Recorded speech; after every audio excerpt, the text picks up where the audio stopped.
Welcome to World Prism. Please subscribe and hit the bell icon for more breaking updates right then. Gather round, something astonishing just happened. The kind of news that makes you sit up and take notice. In a world where political news is usually a headache, the Supreme Court just did something sensible. It struck down the Trump administration's sweeping tariffs. This decision is a game changer. This isn't a minor tweak, it's a constitutional earthquake, the kind that shakes the very foundations of how we govern. For months, the president used a decades-old law to conjure trillions in taxes under the guise of national emergency. This move had far-reaching implications, affecting everything from consumer prices to international trade relations. Today, the Supreme Court finally said, "Put the wand down." It was a clear message that there are limits to executive power. This decision is monumental, not just for your wallet, but for the very question of how much power one person should have. It's a win for checks and balances, a cornerstone of our democracy. As of this Halloween, the most terrifying specter, unchecked executive power over the economy, has been banished, at least for now. It's a moment to breathe a sigh of relief. But before we celebrate, let's break down what these tariffs were, how they hurt, and what this ruling really means for America's future. We need to understand the full impact to appreciate the significance of this decision. Let's keep it simple. Tariffs might sound complicated, but at their core, they're just taxes. Not the kind you pay on your income or at the grocery store, but a special tax the government puts on stuff coming in from other countries. So, a tariff is a tax on imported goods. Whenever a product crosses the border into the US, the government can decide to charge a fee, making that product more expensive for you, the consumer. Let's say you're eyeing a shiny new TV from South Korea. That TV doesn't just magically appear on the shelf, there's a whole journey behind it, and a tariff is like a toll it has to pay to get into the country. The government slaps on a fee, and suddenly that TV costs more at the store. You might not see the word tariff on your receipt, but trust me, you're paying for it. Think of it like a bouncer at the border, charging your electronics a cover fee just to get in. No fee, no entry. The whole idea is to make foreign goods pricier, so you'll be more likely to buy American-made products instead.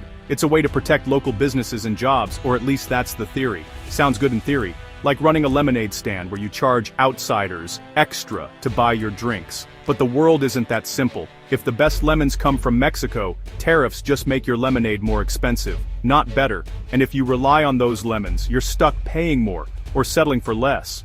Plus, if other countries don't like being charged, they can hit back with their own tariffs. That's how you end up with a trade war. Everyone raising prices, nobody really winning. The Trump tariffs weren't just a minor adjustment, they were more like a sledgehammer to the global supply chain, disrupting how goods move around the world and making things more expensive for everyone. That means higher costs for nearly every American business, from big factories to your local shop, and for regular people just trying to buy everyday stuff. So when you hear the word tariff, don't think it's just some abstract government policy. It's basically a national sales tax you pay, even if politicians try to blame it on foreigners. Politicians love to talk tough about tariffs, but at the end of the day, it's you who foots the bill, while they point fingers elsewhere. It's a political magic trick, making your money disappear while making it look like someone else is to blame. So next time you see prices go up, remember, tariffs might be the invisible hand reaching into your wallet. How did we get here? The story of America's latest trade war didn't start overnight. It's the result of years of political tension, economic anxiety, and a growing sense that the global system wasn't working for everyone. By early 2025, the stage was set for a dramatic shift. In early 2025, the Trump administration unleashed a tariff storm, using a rarely invoked 1977 law called EEP to declare not one, but two national emergencies. This move gave the president sweeping powers, bypassing the usual checks and balances that Congress is supposed to provide. The first emergency was declared to fight the deadly fentanyl crisis, so tariffs slammed China, Mexico, and Canada, countries accused of letting the drug flow into the US. The administration argued this was about saving American lives, but the economic consequences were immediate. The second emergency, the claim that unfair trade rules posed a national security threat. Suddenly, the definition of emergency was stretched to cover almost any trade dispute, no matter how routine. Tariffs hit nearly every major trading partner, 30% on China, 25% on Mexico, 50% on India. Even Canada, America's closest ally, got walloped. The global trading system was thrown into chaos and businesses scrambled to adapt. The president used emergency powers meant for rogue states to rewrite trade policy, powers that by law belong to Congress. Lawmakers on both sides of the aisle were caught off guard, and many questioned whether this was ever the intent of the law. Even small online purchases lost their tax exemption, so everyone paid more. Everyday Americans felt the pinch, from groceries to electronics, as prices crept higher and higher. The administration claimed these tariffs would protect American jobs and force better trade deals, but in reality, it was American consumers and businesses who paid the price, facing higher costs, supply shortages, and growing uncertainty. These weren't fines on foreign governments, they were taxes on Americans, justified by emergencies so vague they made the word meaningless. The legal loophole became a tool for sweeping economic change, with little debate or oversight. In the end, it was a self-inflicted economic wound, one that left families, workers, and businesses across the country wondering, was it worth the cost? Imposing trillions in taxes without Congress didn't sit well with anyone who buys things. Businesses sued, arguing the president had overstepped. IEEPA wasn't meant for this. The U.S. Court of International Trade and the Court of Appeals both ruled the tariffs illegal, but the administration pressed on. The legal team tried to cite Nixon's 1971 import surcharge, but that precedent didn't hold up. The Supreme Court showdown was set. Would the president get a blank check to control the economy, or would Congress reclaim its power? The cases, Learning Resources versus Trump and Trump v. VOS selections, became a national debate. A ruling for the administration would erase Congress's role in trade.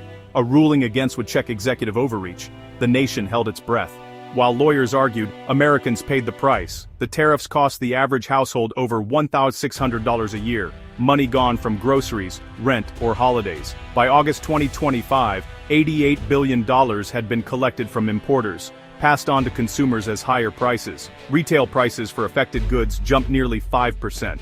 The promised manufacturing boom never came. Instead, the economy shrank and nearly 500,000 jobs vanished. Modern manufacturing relies on global supply chains. Taxing parts just made everything more expensive. Imports from China fell, but imports from Europe and Mexico surged, creating chaos but not bringing jobs home. Bipartisan opposition grew. When both Rand Paul and Tim Kaine agree something's a disaster, you know it's bad. The tariffs weren't just bad economics, they were a political own goal.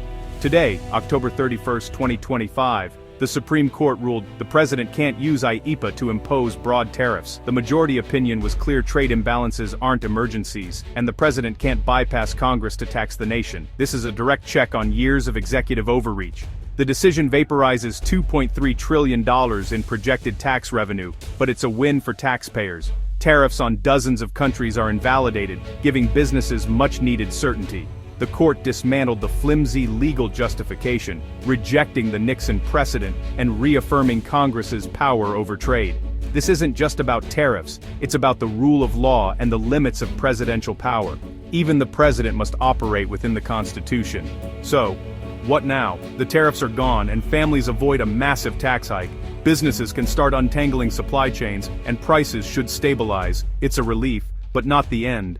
This ruling checks the method, not the desire for protectionism. The administration could still seek new ways to restrict trade, and the appetite for America First policies isn't gone. The bigger story is about power. Will Congress finally reclaim its constitutional role? Bipartisan support for reigning in presidential power could lead to new laws clarifying emergency powers. This decision gives the system a chance to rebalance, but it's up to lawmakers and citizens to make it stick. The piggy bank is safe for now, but someone will try to smash it again.